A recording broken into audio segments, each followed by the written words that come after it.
Trick का application of trigonometry 9.1 13वां सवाल। एक observer from the top of the 70 metre high light house जानते हो जिधर से जहाज़ों को रास्ता दिखाता है ये, ठीक है। Light house from the sea level से एंगल बना रहा है, एंगल ऑफ डिप्रेशन बनने हैं 2 शिफ्ट 30 डिग्री एंड 45 डिग्री का। एक 30 डिग्री का बनना है, एक 45 डिग्री का बनना है। लाइट कर लेते हैं, लाइट ये हमारा लाइट हाउस है 75 मीटर का, ये लाइट हाउस हो जाएगा। ए और बी से रिप्रेजेंट कर लेते हैं इसको। ये शिप को रास्ता दिखा रहा है, शिप को रास्ता दिखा रहा है। पहला शिप मान लेते हैं इधर है, दूसरा शिप मान लेते हैं इधर है। जो शिप पास में होगा ये ग्रेटर एंगल बनाएगा, यानी कि ये एंगल जो बनाएगा ये बड़ा वाला एंगल बनाएगा, ये 45 डिग्री बनाएगा। जो एंगल दूर होगा, जो शिप दूर होगा वो छोटा एंगल बनाएगी, यानी कि 30 डिग्री होगा, ठीक है। बात समझ में आ गई। अब if one ship is exactly behind the others, एक शिप दूसरे शिप के बिल्कुल पीछे है, पीछे ही दिख रहा है। Same side of the light house, find the distance between the 2 ships, यानी कि हमें डिस्टेंस बतानी है इनके बीच की, शिप के बीच की ये डिस्टेंस बतानी है। इसे हाईलाइट कर लेते हैं, ये डिस्टेंस बतानी है, ये वाली शिपों के बीच की, तो ठीक है। लेट करते हैं, मान लेते हैं लेट फर्स्ट जो शिप है distance from light house x metre की दूरी पर है, ये वाला x मीटर की दूरी पर है, ठीक है। एंड अनदर शिप जो है शिप डिस्टेंस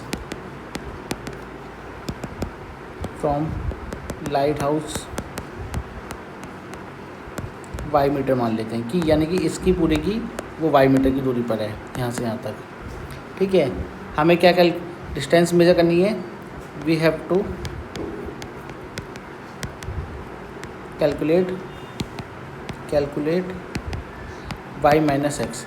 भाई इसमें से ये दूरी हटाऊँगा, ये वाली डिस्टेंस में से y वाली में से ये वाली हटाऊँगा, ये वाली x वाली हटा दूँगा, ये वाली हटा दूँगा, तो ये आ जाएगी, ठीक है, आ जाएगी।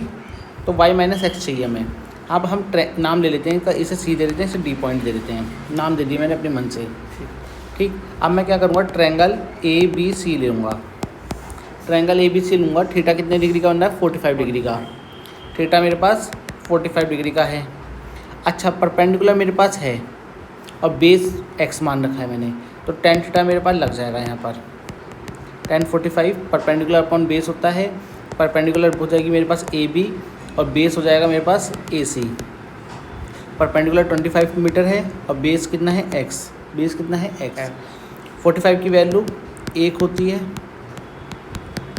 क्रॉस मल्टीप्लाई करूँगा तो x की वैल्यू कितनी आ गई, 25 मीटर आ गई। क्रॉस मल्टीप्लाई करोगे, पता है यहाँ पर इसके नीचे 1 मान के क्रॉस मल्टीप्लाई करोगे 25, x की वैल्यू 25 आ जाएगी, ठीक है। x की वैल्यू 25 आ गई। अब मैं क्या करूँगा, ट्रायंगल ले लूँगा, कौन सा, ट्रायंगल ए डी बी। इधर जो थीटा बन रहा है वो 30 डिग्री का बन रहा है, ठीक है, 30 डिग्री का बन रहा है ये रहा।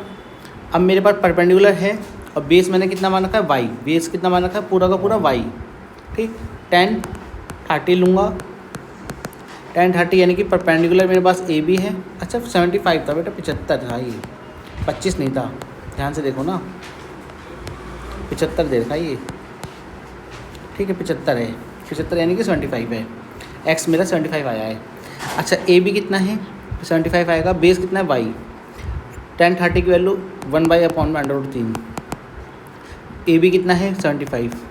y की वैल्यू पता नहीं, क्रॉस मल्टीप्लाई करेंगे, y की वैल्यू आ जाएगी यहाँ से 75/3 आ गई।